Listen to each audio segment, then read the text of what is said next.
Palworld is absolutely overtaking the gaming industry as we know it. Being available on Xbox and PC, the game is absolutely doing numbers, leaving many perplexed, many confused, while also many like myself in a blissful state of, I wouldn't say tranquility, but just a knowledgeable I told you so. But why is Palworld doing so well? Why, according to Wario64 on Twitter, link in the description down below, have there been over 19 million, yes, with an M, players? 12 million being from Steam, and 7 million from Xbox. Why is this happening? Well, I want to talk about Palworld in this video. Not necessarily about its overall impact on the games industry itself. I've talked about that at length in previous videos. I want to talk about the qualities and the nature of the game of Palworld, and why I think it is doing so well. I've talked about this in my Discord before, even earlier today.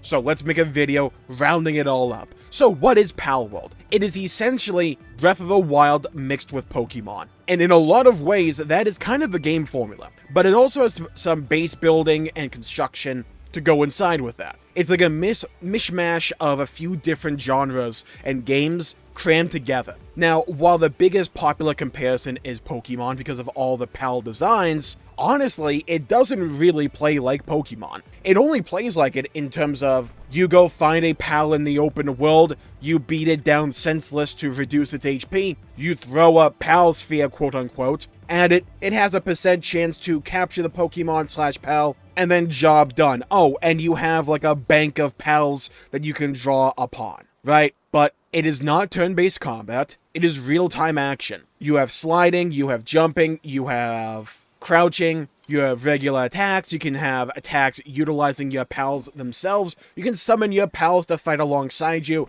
against whatever threat is being thrown at you. Whether they be syndicate members, members of the police, yeah, they exist in this game, boss fights, other pals, etc, etc. So the overall flow of the game is that it's a survival game. You have to keep yourself fed, keep yourself healthy, but also your pals as well, while you construct a base of various buildings and contraptions to automate a lot of the kind of busy work and the minutia of acquiring resources in this game and then transforming those resources into usable materials. You can automate that later on in the game as you progress down the tech tree, get better weaponry, go find better pals, level them up, etc, etc, etc, conquer various boss fights, and all that good stuff, right? That is kind of the gameplay flow. I tend to find a lot of the gameplay flow is a lot of base building, but it doesn't have to be. You can go explore the world. It's a decently sized open world as well. Go collect materials, level yourself up because you can level up your own stats, like how fast you perform various actions, how much HP,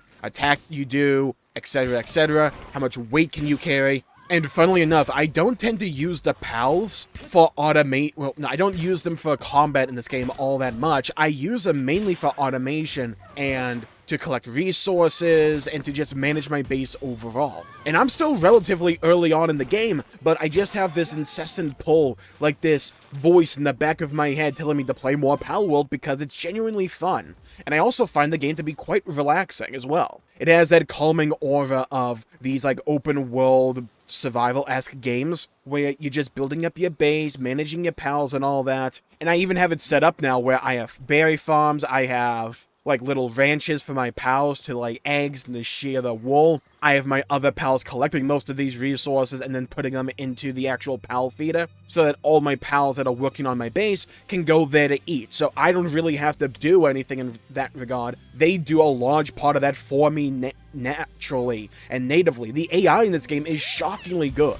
And I tend to find that there is little friction in a lot of places in this game. You can pick up a pal, and while in a lot of other games it'd be like, well, you have to feel like you are carrying some kind of weight, so we're not going to have you be able to run that fast or climb a bunch of stuff. That's not really the case in this game. You can just grab a pal, climb up a cliff, and Bob's your uncle. And there's a quote going around that the game director or someone in regards to this game said they didn't have some kind of like creative vision for the game. They just wanted to make a good game. And you can honestly kind of feel that in a lot of ways. Because I would say the game is almost aimless, but it's not. They give you objectives to pursue, like little tutorials in the top right of your screen that you can pursue to try and overcome to find out what you can actually do in this game. Like getting various equipment or constructing certain types of buildings or structures or machines or whatever. You can level up your base, which requires you to construct various things that you may have to unlock in the tech tree. You can go explore the world for new doodads and level up materials for your own pals, because yes, your pals don't just have a level, you can level up their stats as well. There's a lot of aspects to this game which just kind of flow into each other and feel fun and enjoyable. It's a game that can go from very laid back and peaceful to hectic and in your face really quickly, and I find that the combat system, while really simple in nature, it's just kind of like attack, dodge roll, etc. It's not like, we're not talking about Elden Ring here or Monster Hunter, right? But it's decent enough to where I find it fun, especially when synergizing with your pals, because you can make it and upgrade it so that your pals can do attacks for you. You can get this little leaf chipmunk jabroni to sit on your head with a little submachine gun and fire at people, kind of using you as a turret. You can get flying pals later on in the game and utilize them for aerial combat. I've seen a legendary pal later on in this game from Mr. Happy on Twitter, where it's a giant flying pal that has missile silos on him and he just unloads, and it's hilarious because the game doesn't care about making sense. It doesn't care about any of that. It's just simply asking, what can we do here that's cool and that's fun? And you really do feel that design philosophy in pretty much every aspect of the game. Is it rough around the edges? Sure. Is it a perfect game? No. It doesn't have to be, though. Especially for a genre like the whole monster collecting. There are other games in this genre that have come out and have come out recently, so, right? It's not the only one, but the big name on the block is Pokemon. And a lot of people, like myself, have become disillusioned by the state of Pokemon and its stagnancy, and its overall complacency. And even when they try and branch out and spread their wings, the games feel wildly unoptimized and just extremely rough around the edges. But in the case of Palworld, in a lot of ways, it's what I wanted out of Pokemon for so long. Just to try something new and utilize modern technology and modern game design in a lot of ways to just try something new, like this open world design survival idea with your pals is super fun and enjoyable. Is it a perfect game? No.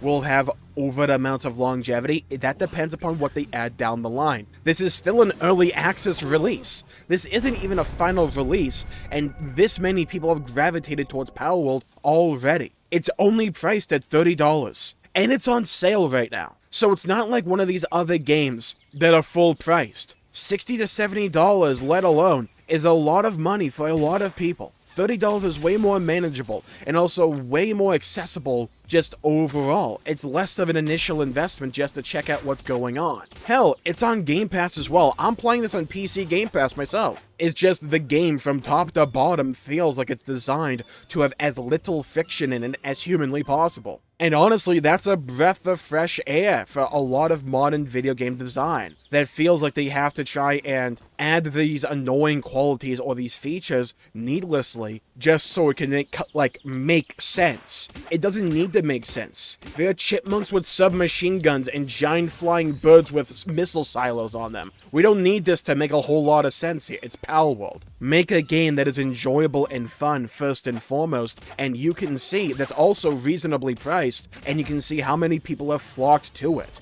In a game and a genre on the whole, people have been screaming for innovation from its lead game, Pokemon, for so long, and then a game that comes out on a console that's not just Nintendo, that it caters to that audience. Is it any wonder why it's being received so well? And why so many people have been enjoying the game? No game has to be perfect, but what it does right has to be enjoyable and worth the time and investment. And quite frankly, the investment in the Palworld is less than a lot of other games. It doesn't ask that much money from you. It doesn't ask for a whole bunch of microtransactions or anything like that. It asks for $30, if that, or to just have Game Pass. Boot it up, play, and enjoy, and take from it what you will. You want to go out and explore the world as much as you humanly can? Go do that. You want to spend a lot of time base building or selecting a location for your base? Go do that. You want to try and target all the objectives and all the tutorials and leveling up your base as fast as humanly possible?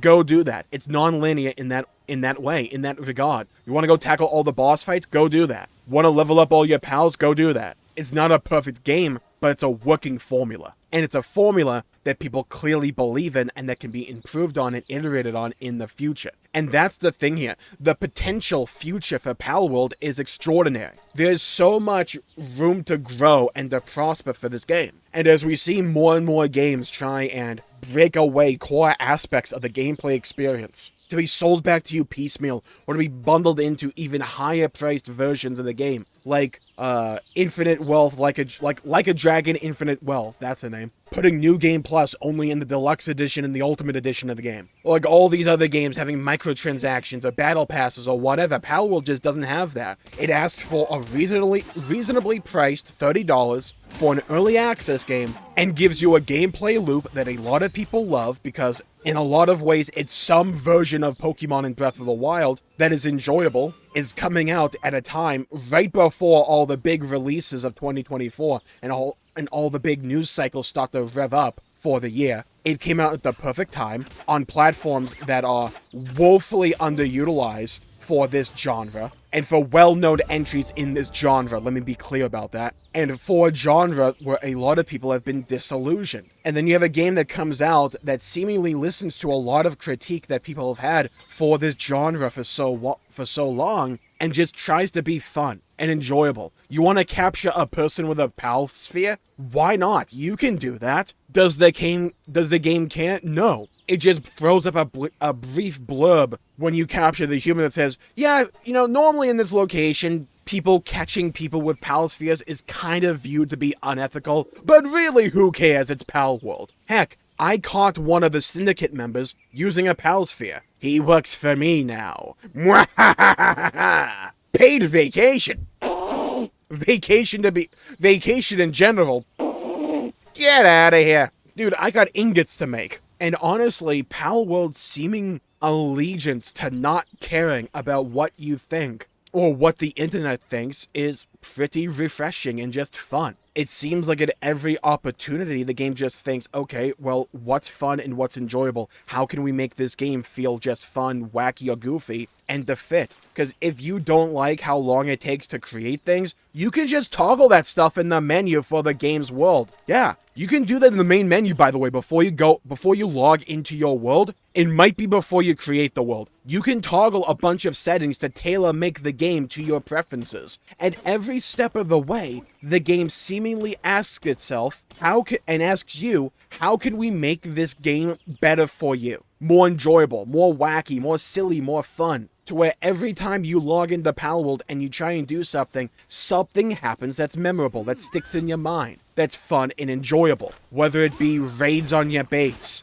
and all your pals rallying together to ward off the invaders, you catching an actual person, fighting a boss fight, whatever. It's a fun game, first and foremost, and that's so refreshing. Is it the most original concept of all time? No. But it's a damn good interpretation and variant of that concept. And at the end of the day, that's what people have been wanting. They just want a fun, good game. And that's what Palworld is. It has an unwavering allegiance to fun, and asks itself at every turn, not how we can please Twitter, but how we can please the player. And honestly, I just want to play more Palworld. I'm interested to see where this game will go in the future, what it can do, and what it can accomplish, and what it will become. Because for a first draft, an early access version, this is stellar in my opinion. And with that, I'll call the video there for the day. Thank you all for tuning in. My pleasure for making the video. If you enjoyed it, please leave a like and subscribe. It really helps the channel out and helps support future content, and I greatly appreciate it.